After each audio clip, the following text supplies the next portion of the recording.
My name is Alastair Miller, and for the past 10 years I've been exploring the world with Viking, photographing some of the special places that Viking ships visit. Now normally I'm always behind the camera, but recently I was asked to be in front of it and share some of my experiences as I sailed down the beautiful River Rhine. Starting my journey in Amsterdam in the Netherlands, through Germany, France, and finishing my journey in Lucerne in Switzerland. The Rhine Getaway is one of Viking's most popular river itineraries, and I'd like you to sail along with me. Filmed on iPhone 13s, some of my experiences I did independently, others are part of Viking's included tours. I do hope you enjoy this 5-part series, and maybe one day consider taking the same journey yourself.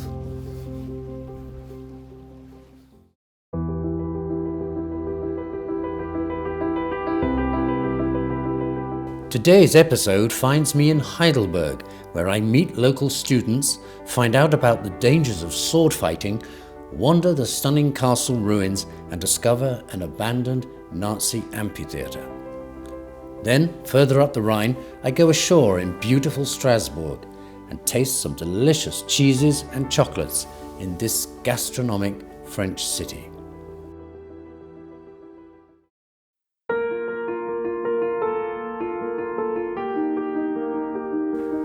Nestling between the Neckar River and the foothills of the Odenwald forest is Heidelberg.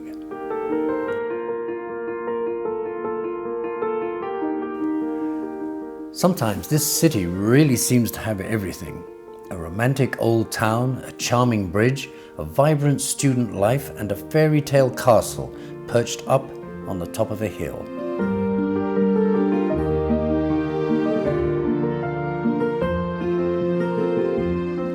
If that's not enough for you, well, there are also beautiful fountains, grand period houses, elegant squares, cozy bars, and pretty little shops. It's a place of intellect and culture, which is probably what you'd expect from a city with Germany's oldest university.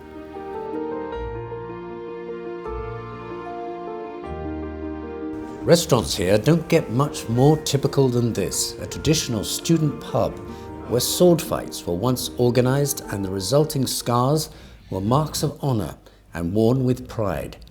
My guide Klaus told me the story. Look over there. You can see there are two kind of sabers or swords. These guys, they used to, still do, there was this old tradition that they meet 3-4 times a semester to fight the duels using these sabers there. They meet and they fight, and when you see old German black and white films, you see most of the military, the soldiers have these big scars in the face, mainly on the cheek. They were members of student fraternities and they were very, very proud on these scars. They called that der Schmitz. When the wound was not big enough, they used a razor to enlarge it, and they put some salt into the wound or some horsehair, make the scar real big and fleshy, because it was kind of a badge of honor to them. Yeah? But the scar would come from the sword. From the sword. They fought, and when they were hurt, they were proud on these scars. It was kind of a badge of honor. As I said, it was a kind of a initiation rite they had, and still they do that. We have student associations until today who meet and fight. They are not more vain as their grandfathers. They don't have the big scars anymore. They have smaller scars. Sometimes bits and pieces of the nose are missing, but not so obvious. But you still find them around. And have a look around. This all belongs to the tradition. Large mugs. They drink a lot of beer, those guys. Yeah. And the colors, the coat of arms of their associations. It still exists. It feels very cozy. That's what I like about it. It feels like a nice place to come on a cold day. Oh, it is. Yeah. It is. In winter night, sit here, have a nice meal, German food, and drink some beer with it, or some nice local wine, as you did today. Yeah, it's good. Lovely. Prost. Prost.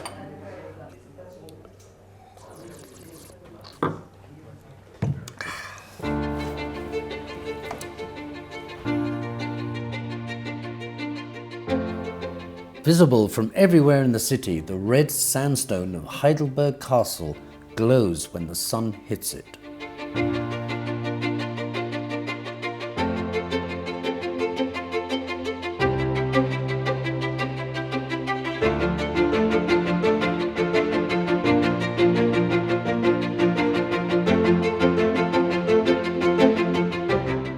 Much of it is today in ruins, destroyed by wars, fires and lightning strikes, the scars of which strangely make it even more magnificent.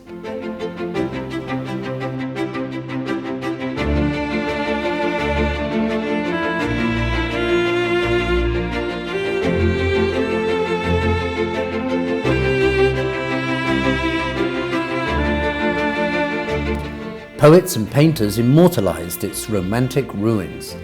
Victor Hugo wrote about it, Turner painted it, and Mark Twain described it as deserted, discrowned, beaten by storms, but royal still and beautiful. I've seen a lot of wine barrels in my life, but never one as big as this. Like something out of Gulliver's Travels, this massive barrel was built from 130 oak trees and can hold a dizzying 58,000 gallons of wine.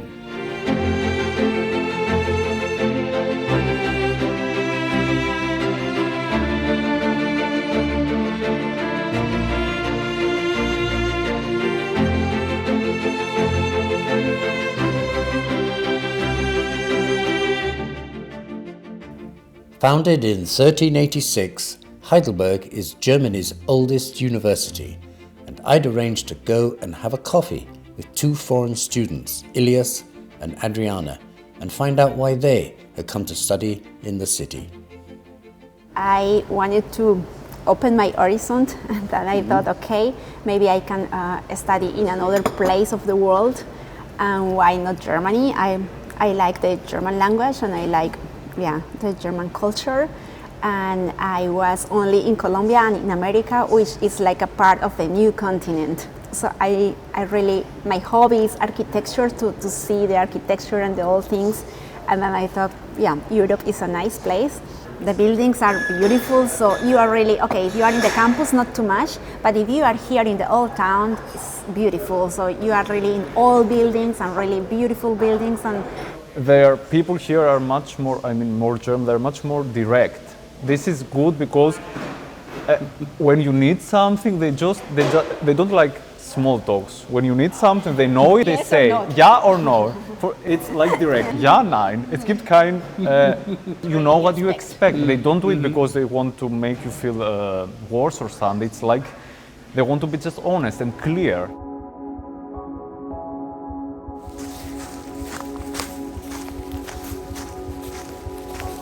Just outside of Heidelberg, deep in the woods, sits a silent witness to an uncomfortable past. Now, this will be a surprise now. Let's see. You got a surprise for me? Oh yeah. Wow. Isn't that impressive?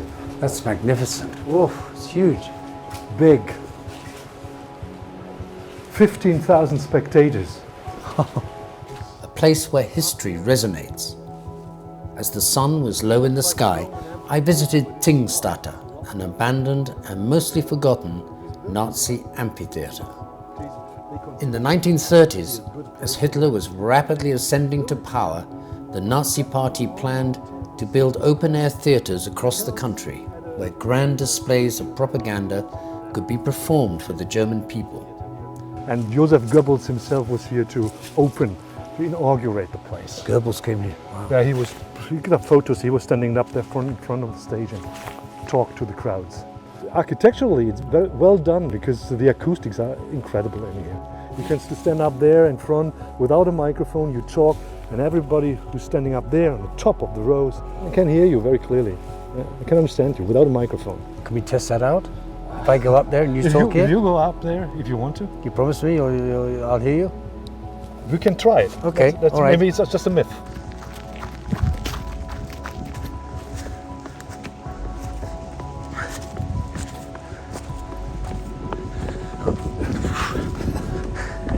What happened? Okay, some more. Okay.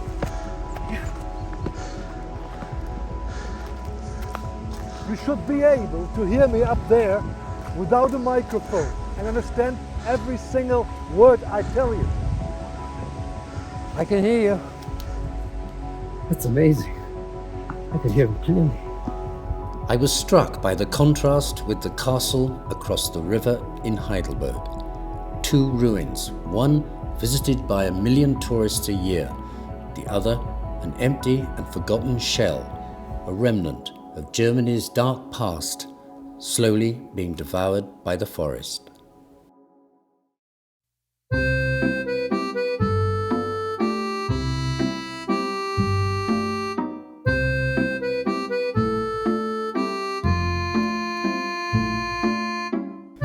It's day 6 on my journey, and I'm back in my adopted country of France in glorious autumn sunshine.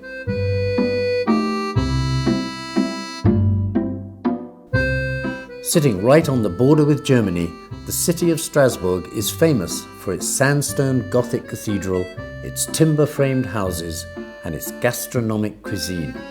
Lots and lots of delicious food. So, I started my day by doing something I always enjoy in France, buying cheese. And where better to go than the Cloche à Fromage, where master cheesemaker Yves Joquin gives me a tasting. Je pense que je suis le seul de la maison qui connaît tous les producteurs. Sauf certains producteurs irlandais, parce que je n'y étais jamais. Mais sinon, tous les produits qui sont ici, allez, on va dire 98% des produits qui sont ici, j'ai visité et j'ai participé à la fabrication. Donc vous connaissez bien le produit. Exactement. Oh là là. Ouais, ok. Et Ça, ensuite, de quel est le 19? Ça c'est plus vieux, d'accord. ça c'est vieux. Ok. Mais surtout, Et vous avez un favori, un préféré, un fromage que... Ouais. Lequel? Beaucoup, mais le favori des favoris, c'est le langre. Ah, ok. Vous pouvez me montrer? Celui-là. Ça. Ah, la langue. C'est un fromage de vache C'est beau. affiné avec du marc de champagne. Ouais, ok. Et c'est un fromage qui est vraiment magnifique parce que lorsqu'on le coupe, Non, il vous le coupez. vous voyez, il y a cette texture qui a l'air créeuse, mais qui est très très Oh fondante. là là. Et ça, c'est juste tout simplement magique. Donc vous êtes bien connu à Strasbourg. Oui, mais il y a plein de gens qui me reconnaissent plus parce qu'avec le masque, ils ne voient plus la moustache. Vous êtes formidable. Non, je suis moi. Vous avez un magnifique métier. Hein. Ouais. Super. Ouais. Non, vraiment. Ah non, c'est Et en passionnant. plus, je sens votre passion. Mais parce que le produit est passionnant.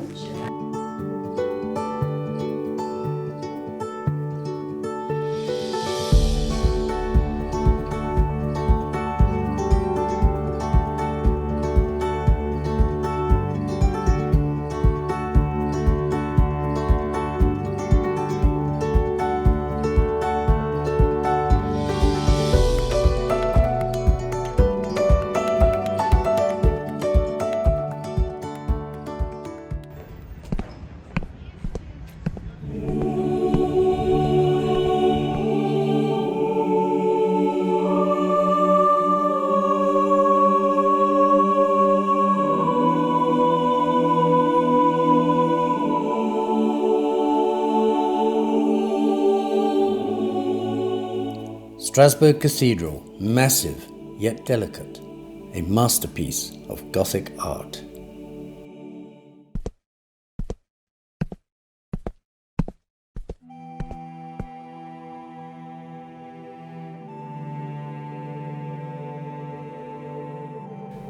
This is certainly one of the most beautiful cathedrals in France and home to this truly massive astronomical clock, a great example of what can be achieved when art and science come together.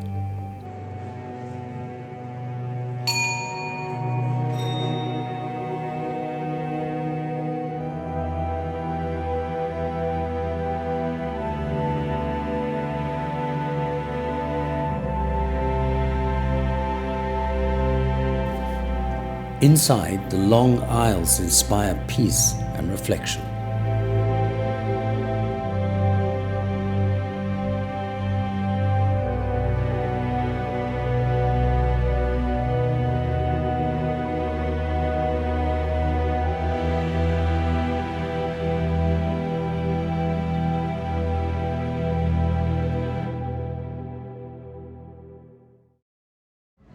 It's time for chocolate, so I head to a true institution in Strasbourg, the Patisserie Christian, where I meet up with master chocolate maker Christian Meyer, who has been creating his mouth-watering delicacies here for decades.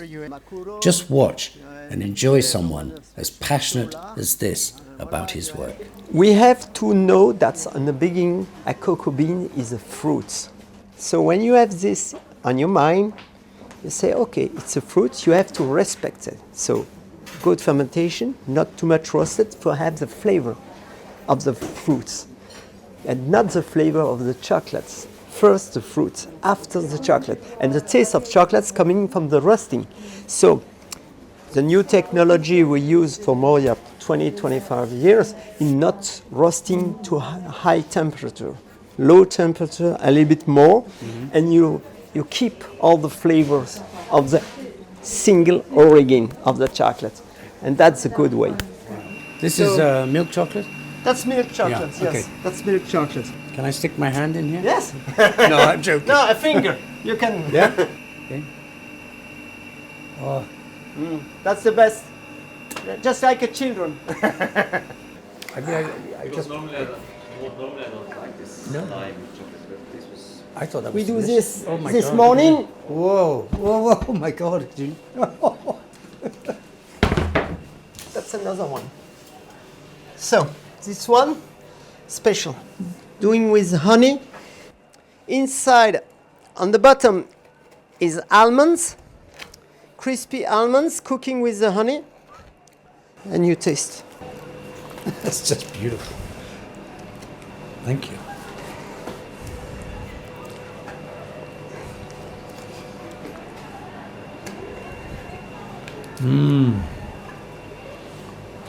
When I decide to make a new chocolate with lemon, we take the zest, we press them, so it's a long way. And after, the choice is which chocolates you use with this preparation. And that's for me is just like a cook. Why? But you have a lot of guys working with chocolate, they say dark milk too. No, for me is no milk, is no dark. Which dark? Which milk you use for doing this recipe, or this recipe, or this recipe. So, and after tonight I cut them. Taste them. Thank you. So inside is a little bit. Oh my God, That's good, huh? delicious. You got to try this, guys. Oh, no, really. Fresh I mean, I lemon. knew it'd be good, but that is really good. Right, fresh lemon. It's got a little acidy taste. Yes, to it. I like this. I like this. Oh my God, that's gorgeous. Huh? Congratulations. So, and after you have all the taste from the Isn't that lemon. Finished. You know, I took always 15 to 17 hours a day here on this place. Yeah, I started at 4 this morning. Every day. So you have passion. When you don't have passion, I can feel the you passion. work. I don't work. I play. That's I beautiful. play. That's so nice to And hear. that's 45 years I play. and the passion's still there. Yes, Wow. yes. I'm 60 years old and You still look in good on good it. shape and Yeah. still in the same passion that's on the beginning. But how many? But more today, but I have the experience. How much chocolate do you eat a day? Do you eat a little bit of chocolate every day? 1 to 2 every day. Every day chocolate every day. Yes, Yeah, yeah. every day. Yeah, Every day. First, you know, when I have the mask, yeah. I lose 5 kilo. So I say, why I lose 5 kilo? And after I say, yes. When you have the mask, you don't or not open the mask every the time for tasting. But after when you have no mask, I taste all the time. Yeah. I taste this. So at the moment you say, oh, I don't eat chocolates. But you, when you take a GoPro or everything on the day, you just say, wow, you have to eat all the day. So it's like this. Oh, it's so nice to meet you, Christophe. It's been a real pleasure. Thanks. Thank you. Thanks Thank for you. taking the time to talk to me. Thank you. It's a pleasure.